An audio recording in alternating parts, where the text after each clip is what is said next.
Ke mana kita healing kali ni ya? Jom kita tengok. Aduh, bumper pecah lah pula. Ajatnya nak bawa anak-anak pergi ke parker tengok api dekat situ. Lepas tu Google Map ni tunjuklah jalan nak pergi homestay.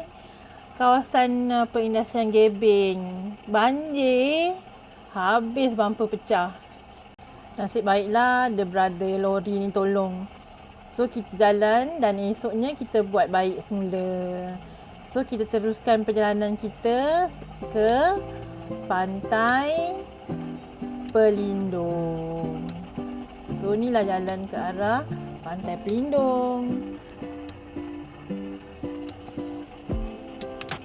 Ada pintu gerbang yang menunjukkan kita dah sampai ke Pantai Pelindung.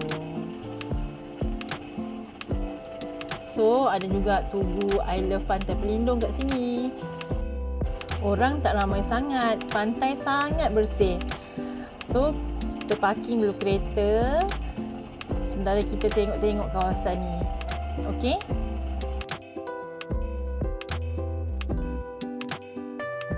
Dah parking. So inilah gambar depan kereta kita. Lepas tu pula kita jalan lagi sebab Google Map kata hanya perlu berjalan seminit saja untuk sampai ke Giant Turtle Mural. So kita pun jalan lah. Jalan. Dah lebih seminit dah. Tak nampak. Akhirnya kita sampai kat kawasan yang ramai orang. Kat sini ada jual juga air semua. So dapatlah kita membasahkan tekak. So kita jalan juga lagi nak sampai ke arah batu-batu yang dekat sana tu. Dah boleh nampak dari sini. Tu dia.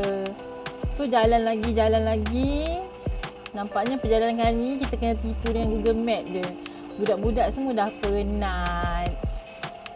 So inilah perjalanan kita hari ni. Sementara tu kita tengok dari jarak dekat lah Giant Turtle ni. Memang nampak macam turtle lah. Large turtle, giant turtle.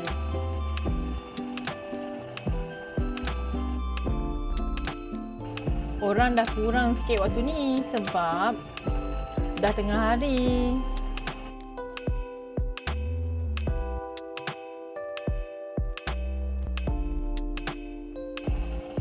Kalau tengok ada juga yang bawa payung. Kami tak bawa payung sebab ingatkan dekat je. So memang tak bawa payung. Perjalanan daripada Bandar Kuantan ke Pantai Batu Pelindung ni dekat je. Dalam lebih kurang 20 minit saja. So kalau anda pergi ke Kuantan bolehlah singgah ke sini. Memang ada kawasan parking yang dekat dengan Pantai Batu Pelindung. Jangan jadi macam kita orang yang ikut kata Google Map yang mana parking jauh dan berjalan selama hampir setengah jam. So boleh tengok gambar dari atas ni. Nasib baiklah ada tempat berteduh dekat sini yang mana kita boleh duduk berehat sekejap daripada panas matahari.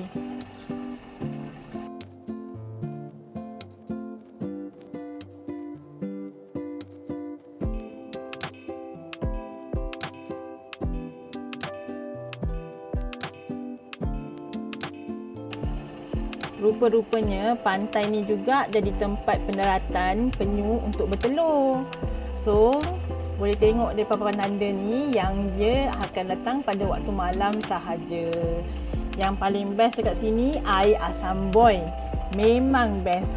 So, jangan lupa datang ke sini. Bye.